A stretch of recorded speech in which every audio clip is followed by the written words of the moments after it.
Hey guys, my name is proofSzilko, welcome back to my channel. So I just wanted to do an update video regarding the next patch, what we can expect. And as I was going through the forums to check for the latest update, it turned out that the exact details just been shared with us.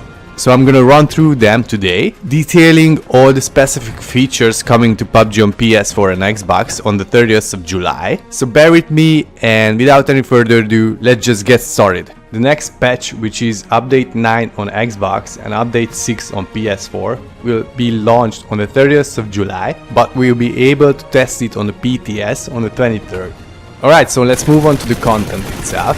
So basically we can expect 6 new features, and unfortunately one feature is delayed, so we're gonna have to wait for that.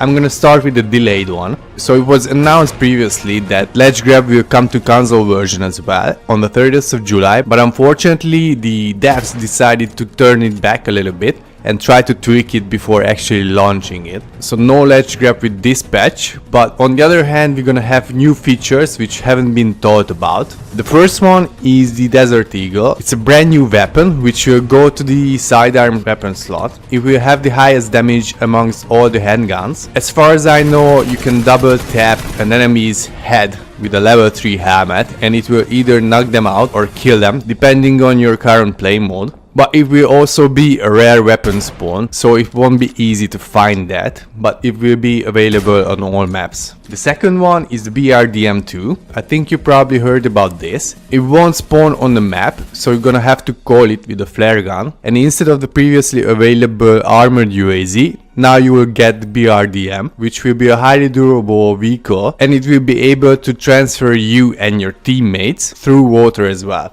You won't be able to shoot out from it, so you're gonna actually have to jump out from it to be able to take down your enemies. But as I mentioned, it will be highly durable. It will take 3 times the damage of a normal UAZ, and with the ability to be able to travel both on land and water with it, it will be an absolute amazing addition to console in my opinion. Alright, so the third one, and for me probably the most important one, is the improved gas cans. During one of my previous live streams, you asked me if I want to add a new weapon to the game, and I was basically talking about adding a gadget instead of a weapon, because we are pretty good on the weapon sides, but we have just a few gadgets to play with. So I mentioned that it would be really nice to add a C4, for example, to the game. We won't get the C4 though, but on the other hand we will get the exploding gas cans, which will be a highly tactical addition to the game in my opinion. You can place it whenever you want to, and if you shoot it several times it will explode and it can take out your enemies, but you have to be careful because if you're within the radius you can be damaged as well. So awesome addition, I can't wait to test it out. The next one is also a pretty good feature. It's been talked about since the game launched. Whenever you kill someone, their loot was really unsorted, and you, together with me, probably missed a lot of things in their inventory. But it's gonna be fixed now. All the inventory loot will be sorted. So a huge thank you to all the devs. Thanks for making this game more playable for us.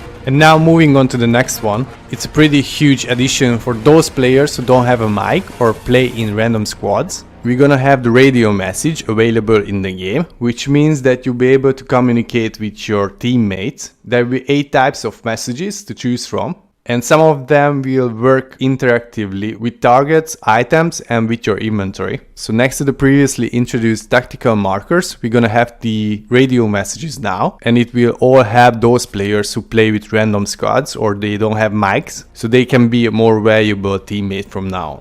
And last but not least, the auto replace weapon skin. I just mentioned this in my previous live stream, that it's pretty bad that we don't have the ability to change our skins. Whenever you kill someone, you have to use their skin, but from now on there will be an option under the gameplay, I suppose, where you'll be able to set up if you want to use the default skin or the one you purchased before. So it's a pretty good addition. It's a small quality of life change, but it shows us that the devs are really hard at work to make this game as perfect as possible. So I'm looking forward to that, and as I already mentioned, this all gonna come on July 23rd on the PTS and then on the 30th on the live servers.